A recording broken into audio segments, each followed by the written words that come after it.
BRS అవినీతిపై కాంగ్రెస్ చర్యలేవి, అక్రమాల్లో ఆ రెండు పార్టీలు ఒకటే. కేంద్ర మంత్రి అమిత్ షా రాష్ట్రంలో ముస్లిం రిజర్వేషన్లు ఎత్తేస్తాం, ఎస్సీ ఎస్టీ ఓబీసీలకు లబ్ధి చేకూరుస్తాం, అయోధ్యలో గుడి కట్టి దేశమంతా జై శ్రీరామ్ అనిపించిన ఘనత మోదీదే. దేశంలో 400కు పైగా సీట్లు గెలిచి మళ్లీ అధికారంలోకి వస్తామని ధీమా. సిద్దిపేట బహిరంగ సభలో అమిత్ షా ప్రసంగం. సరిగా బీఆర్ఎస్ హయాంలో జరిగిన అవినీతి అక్రమాలపై కాంగ్రెస్ ప్రభుత్వం ఎందుకు చర్యలు తీసుకోవడం లేదని కేంద్ర హోంమంత్రి అమిత్ షా ప్రశ్నించారు. బీఆర్ఎస్ హయాంలో జరిగిన అవినీతి అక్రమాలపై కాంగ్రెస్ ప్రభుత్వం ఎందుకు చర్యలు తీసుకోవడం లేదని కేంద్ర హోంమంత్రి అమిత్ షా ప్రశ్నించారు. అయ్యా అమిత్ షా గారు, ఇప్పుడున్నటువంటి తెలంగాణ కాంగ్రెస్ ప్రభుత్వం ముఖ్యమంత్రి రేవంత్ రెడ్డి గారు ఫోన్ ట్యాపింగ్ వ్యవహారం నడుస్తుంది, ఎంక్వైరీ జరుగుతుంది, తీసుకుపోయి జైల్లో వేసిర్రు. ఆ తర్వాత ఇరిగేషన్ ప్రాజెక్టులో జరిగిన అవినీతి కానీ భూకుంభకోణాలు కానీ దేనನ್ನು వదిలిపెడుతున్న 4 ఏళ్ల కాలంలోనే గత పాలకులు చేసినటువంటి పాపాలన్నింటినీ తవ్వినటువంటి ప్రభుత్వం కాంగ్రెస్ పార్టీ ప్రభుత్వం. 10 ఏళ్ల పాటు కేంద్రంలో మీరే అధికారంలో ఉంటే కేసీఆర్ ఈడుండే. ఏ ఒక్కరోజు కూడా కేసీఆర్ మీద ఏ చర్య తీసుకోకపోతిరి. తీరా ఎన్నికలు వస్తున్నాయని కవిత అరెస్టు కథ కడితిరి. కాంగ్రెస్ పార్టీ ప్రభుత్వం చర్యలు తీసుకోవట్లేదా? అమిత్ షా గారు, ఒకసారి ప్రజల్ని కూడా అడుగుదాం. కాంగ్రెస్ పార్టీ ప్రభుత్వం చాలా సీరియస్ యాక్షన్ ప్లాన్ చేస్తూ ఉంది. ఈ రాష్ట్రంలో ఏదైతే మొత్తం సంపద దోపిడీకి గురైందో ఆ దోపిడీకి గురైనటువంటి వ్యక్తులపైన చర్యలు తీసుకునే విషయంలో కఠినంగా వ్యవహరిస్తుంది కాంగ్రెస్ పార్టీ ప్రభుత్వం. మీరు ఈ మాట చెప్తే జనం నమ్మరేమో. అవినీతి అక్రమాల్లో బీఆర్ఎస్ కాంగ్రెస్ రెండు ఒకటే. అందుకే కాళేశ్వరం అవినీతి భూదందాలపై కాంగ్రెస్ ప్రభుత్వం ఎలాంటి విచారణ చేపట్టడం లేదట. నిన్ననే చూస్తారు కదా, కాళేశ్వరం పైన ఎంక్వైరీ నడుస్తుంది.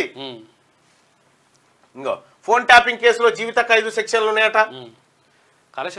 నిన్నటి పేపర్లో ఉంటుంది చూడండి ఏమేం జరుగుతుంది అనేది క్లియర్ గా దాంట్లో మెన్షన్ చేసిరు.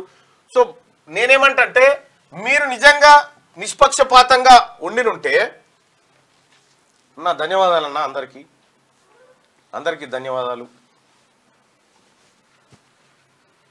నిజంగా ఒక మాట అమిత్ షా గారు, కాంగ్రెస్ పార్టీ ప్రభుత్వం ఎలాంటి చర్యలు తీసుకోవట్లేదా ఒకసారి ప్రజలను అడుగుదాం.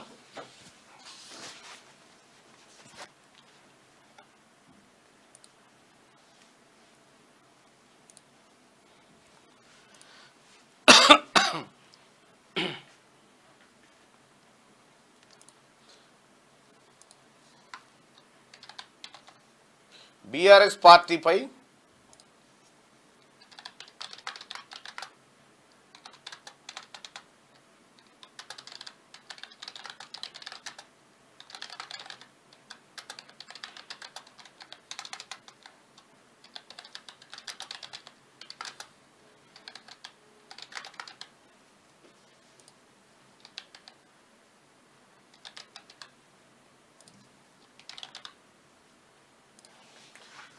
కాంగ్రెస్ పార్టీ ప్రభుత్వం చర్యలు తీసుకుంటలేదని అమిత్ షా గారు ఇప్పుడు చెప్పారు. అమిత్ షా గారి వ్యాఖ్యల్ని బీఆర్ఎస్ పై కాంగ్రెస్ పార్టీ ప్రభుత్వం చర్యలు తీసుకోవడం లేదని అమిత్ షా అన్నారు.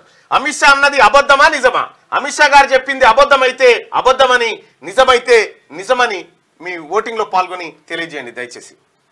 బీఆర్ఎస్ పై కాంగ్రెస్ పార్టీ ప్రభుత్వం చర్యలు తీసుకోవడం లేదంటుంది. చర్యలు తీసుకుందే రాధాకిషన్ రావు, ఆ తర్వాత ఈ ప్రభాకర్ రావు ఎక్కడికక్కడ పారిపోయి ఇలా ఎన్ని వ్యవహారాలు, ఎన్ని కథలు బయటకు వస్తూ ఉన్నాయి. భూదందాలు బయటకు వచ్చే, కాళేశ్వరం స్కాములు బయటకు వచ్చే, విద్యుత్ కుంభకోణాలు బయటకు వచ్చే.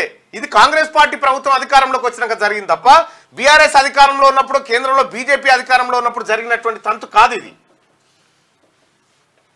దయచేసి ఓటింగ్లో పాల్గొనండి ప్రజలారా. అలాగే ఈ లైక్ బటన్ కూడా క్లిక్ చేయాల్సిందిగా మీ అందరినీ రిక్వెస్ట్ చేస్తాం. లైక్ చేయండి, షేర్ చేయండి.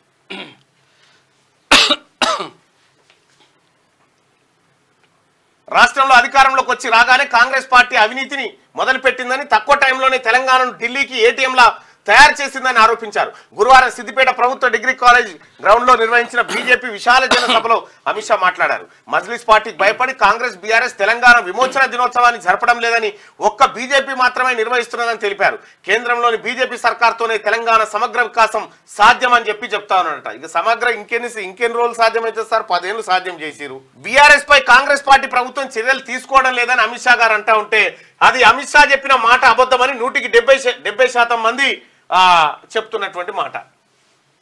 100కి 70% మంది చెప్తా ఉన్నారు అమిత్ షా చెప్పింది అబద్ధమని.